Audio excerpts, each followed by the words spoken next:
Қылдырықтай белі қыз күнін сағындырмаған ақ келіншек күлтөге шыққанда көрші үйден екі көз ере шықты. Келіншектің бойын буған әуелгі секем ізім қайым. Бастабында рас қорықты, күйеуіме айтсам бекен деп бір оқталып, бірақ жағашқан жоқ. Содан соң сыртта жүрсе болды, қарадай екі беті дуылдап әкететінді тапты. Бір түрлі ләззатты өрку иір болған жанына. Біреудің өзіне тесіле қарап тұрғанын анық сезгенде селк ете түсіп, жиырыла қалған алғашқыдай сәт емес, қазір үні жоқта да демі бар самаладай құшатын сүйкімді сұғанаққа мұның өзі де ыңғай бере бастаған. Еркелікеш етегімен ойнақтаған екі көздің қорлығын айтып ешкімге тіс жармағанда оңды болған сынды. Я, қазіргі күйбеңі мүлдем бөлек. Сыртқа шықса серуенге шыққандай сыланады. Бұрын шашы дудырап, шәйіркейі тыпырлап жүріп, ақыры түгесіле алмай кеш батыратын бықсық шаруа бүгінде көңілдермекке айналған дерсің. От жақса күлтөгіге асығады, кір жуса су тасуға. Бәрі де сол көрші үй жақтан күлімдеп тұратын екі көздің әлегі. Ақ жүзін жорта тәкаппарлық сәндеген келіншек те көршінің үйін көңілмен тінтіп бара жатты. Тінтіп бара жатып шымын қақты. Сөйтіп өзін ту сыртынан ішіп жеген екі көзге бұл да бетінің яшығымен іңкәрлік танытқан. Боранбайдың қиялы түтеп тұр. Аузы шайда, ақыл есі көрші үйдегі Шараның төңірегінде кеткен. Екеуі жаңа моншадан келе жатыр еді. Соқыр Сәметтің тырнағын алып беріп отырған шығар. Пыш етіп нан шайнап отырған өз келіншегіне аса жақтырмаған кейіппен көз қиығын тастады. Қомағайланбай аз-аздан жесе қайтеді? Адам заманда 5 жасылған бұл байғұстың сүйкімсіз біреу екенін тап бүгін әшкере болғандай, Боранбай қолындағы кесесін дастархан шетіне дігеткізіп қоя салды да тасыр-тұсыр шыға жөнелді. Әйел байғұс қайтушы еді. Қашан көрсең өзімен өзі бұқ-сарық қайнап жүретін күйеуінің мұнысын әдепкі кепке жорғанда қала берген. Тіпті түнде төсекке келгенде төске салып, үйіп бөгіп аларына да сенімдеді. Қайдан білсін? Боранбай қашанның басынан кеңірдегі қылқиып көрші жаққа көз салып тұр. Шара көрінбес пе екен? Боранбайдан ескетті. Шараны бір көрмесе тұра алмайды. Ұяттың да ноқтасын сыпырып қоя берген бе дерсің? Тапайдың тал түсінде көршінің келіншегін аңдитынды шығарды. Көреді, көйлектің етегінен сығалаған қылтаның қос жырасы мұның көкейін қытықтап кетіп бара жатады. Жүзіндегі тапакарлық, көзіндегі күлкіге ие бола алмай қалып, жапсардан көз сүзіп тұрған мұның бетінің яшығымен арбап келе жатады. Шара екеуі ақ төсекте аймаласып жатырды. Ыстық дем, тәтті сезге екеуі де мас. Ондайда әппақ тәні айдың нұрына малынып, бақытты еркектің үстінде жұпарлы омырауынан өпсітіп, баяу ырғалған сұлу Шараны елестетсе болды, Боранбайдың тынысы жиілеп, жүрегі атқақтап кетеді. Сөйте тұра, әйелін әйелше былбыратып үлбіретпей, арсы-күрсі бел босатқан соң-ақ бағанаға қиялы сап тиылады. Тіпті ондай нәрсені ойлауға зауқы жоқ. Шара табалдырықтан аттай беріп, Боранбай жаққа жалт қарады. Шара Сәметке тигенде қыздың үйі 40 күн аза тұтты. Жігіт жақтан көз жіпсімеген кісі жоқ. Қуаныштан. Шара алақандай ауылдағы азаматтың өңдісі еді. Талайдың аузының су құртқан. Дәмелілер көп болатын. Сөз салуға дәттер жетпей жүргенде жалғыз күнде көзден бұлбұл ұшты емес пе? Бейшарау, аяғының астын таяғымен түртіктеген біреуге қор болғанша деп табалауға ғана мұршасы келді олардың көбінің. Сәмет болса, ер азаматтың сымбаттысы, соры, соқырлығы. Ел оны осылай мүсіркейтін, бар міні көзі ғана көрмейді. Бұл әттең, деп іштен тынған талай төмен етектің батылы жетпегенді істеп, көркіне көз тоятын тағдырлы жігіттің жолына өзін жорта құрбандыққа шалған Шараның жұбануы еді. Әйтпесе, Тәңір сыртына ішін ұқсатпай жаратқан хас сұлудың ой басқа, тордың аузы ашық тұрса, торғай аңсап тайып тұрмайтын тоты қыз тек менің ғана қолымда болуы керек. Қалауымша сүйем, қаламасам сүйкімді жүзін ғана ермек қылам. Біреу күрсінер, біреу күлер. Бәрінен күншілдің саны басым шығады. Ал олардың ішіне сыймаған қызғаныштың қызыл иті мені екі есе ләззатқа бөлемек. Жаңа қосылған жұбайлар үйренісіп, тіршілік қалыпқа түскенше туыс туған үйіріліп қастарынан шықпады. Жас отаудың бар шаруасы солардың мойнында. Өз ешкімге кіріптар емес, өзіне жіпсіз байлаған көрікті күйеуі бар Шараның бақыттан бас айналған. Құдайдың да өз есебі бар екен. Шара шарасыз күйге түсті. Соқыр түйе жетектеп құмға дасқан бәдәуидің күні туды басына.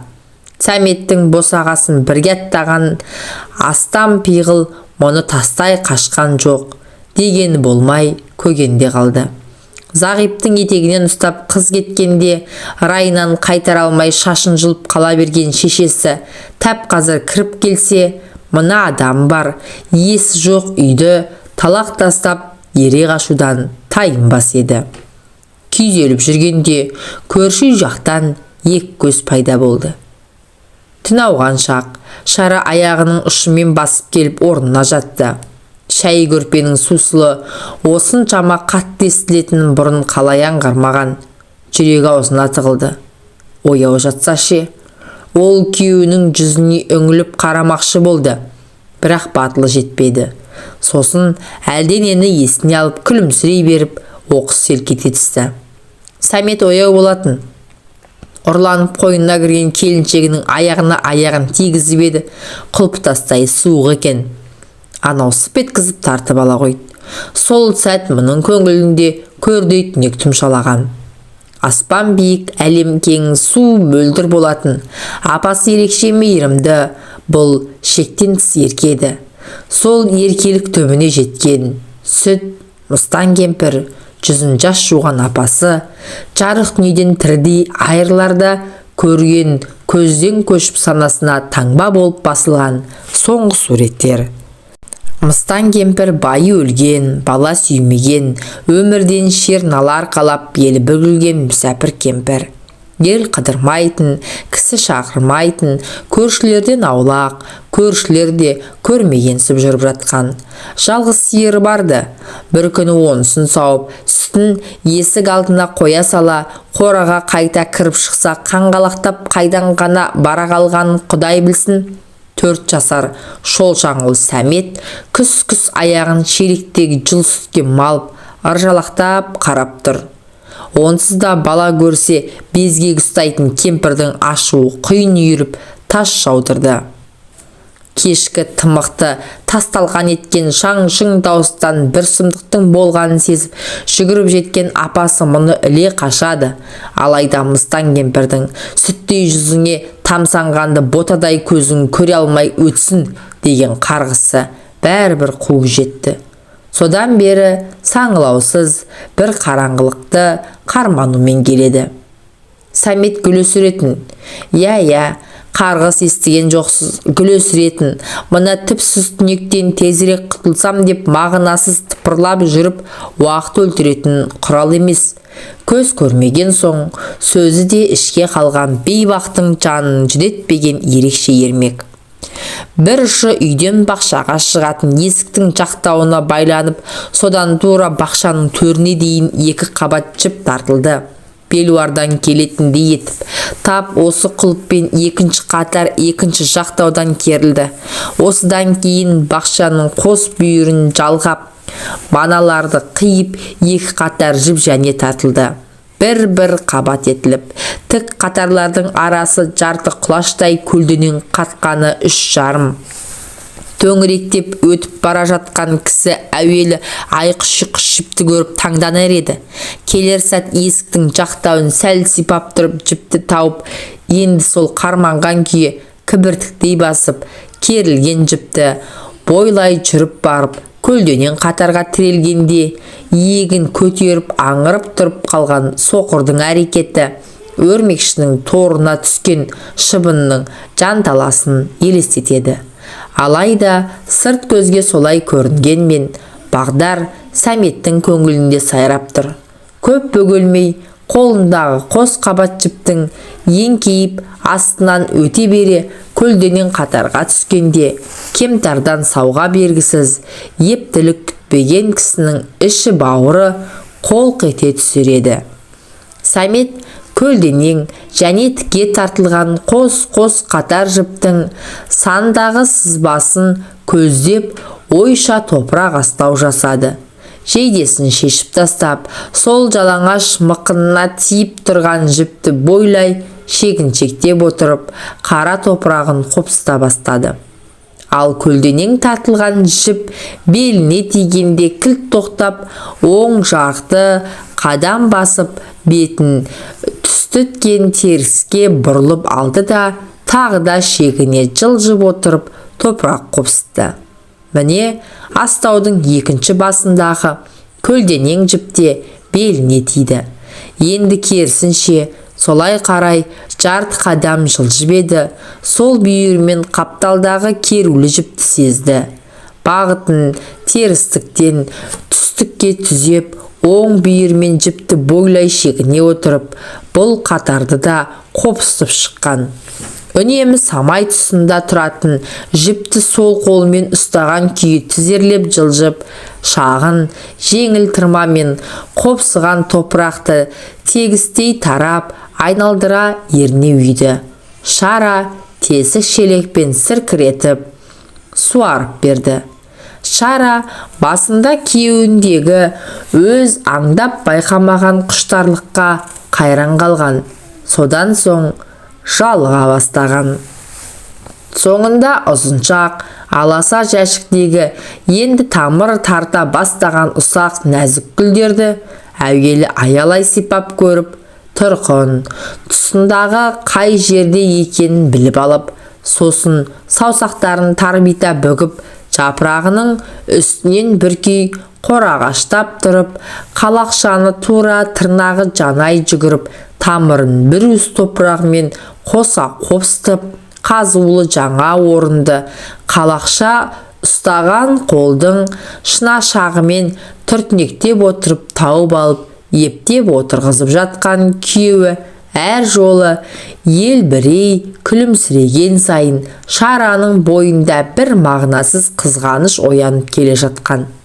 Бұдан ары қолғабыс қылуға көңілі шаппаған келіншек бір-екі түп өсіп қалған өскінді соңғы жәшікті жүрелеп отырған күйеуінің жанына қарай аяғымен ұшымен ысыра салып тайып тұрды. Бақта өлі көздері көкжиекке ілініп қалып, әнтек діріл қаққан, саусақтары күн сүйіп, самал тербеген әдемі гүлдердің мамық қаузына тиер тимес қалықтап тұратын меңіреу кісі Шараның ғана күйігі емес еді.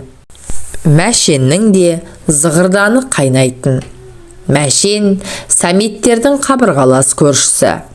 Мәшеннің бақшасында үйректері мен балалары шалшыққа шомылып жатады.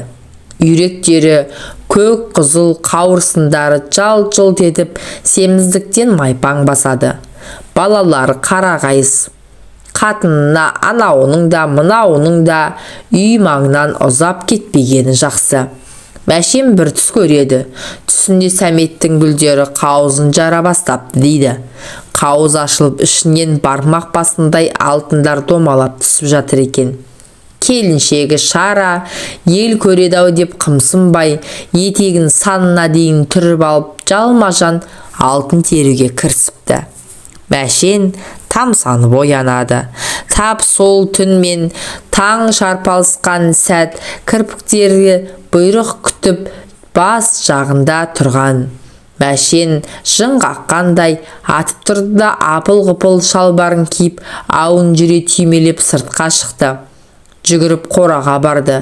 Жылы көңнің үстінде біріне бірі бауырын сүйіп жусап жатқан ақ ешкі мен қара ешкіні бақ етуге шамасын келтірмей шап беріп мүйізден тартып алып шықты. Бақшаға қарай сүйрелей жөнелді.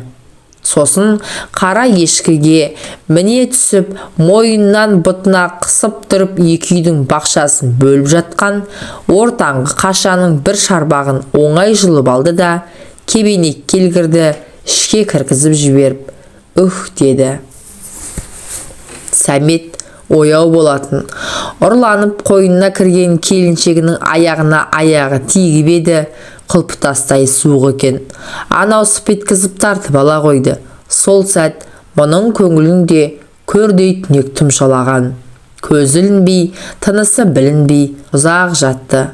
Қорғаншақ ұлын қолынан жетелеп жүріп, жалғыз күнде адастырып кете барған апасын ойлады. Неге екені баяғының бай заманында сөніп болған бір құштарлық қайта тұтанып Сәмет. Дүние көз алдымда жалғыз ақ рет жарқ етсе ғой деп армандады. Гүлдерін келгісі келген. Соқыр Сәмет қайтыс болыпты деген хабар алақандай ауылға тез тарады. Жұрт осы күнді зарға тосқандай-ақ науқан қызу басталып кетті. Кісі өлген үйдің бақшасында гүлдерді көгімен қоса отап жүрген ақ ешкі мен қара ешкіге мән берген ешкім жоқ. Тек кір жаятын жіптің ысырғанын болып текке тұрғанына қынжылғандар болды. Шара шашын жайып, арысын жоқтап, ел кемтар кісінің ұзақ жасамайтын күбірлеп басу айтқан болып, Боранбай мен Мәшендер көр қазып, отын жарысып, қатындар бауырсақ пісіріп, ауыл Сәметті ақтық сапарға аттандырды.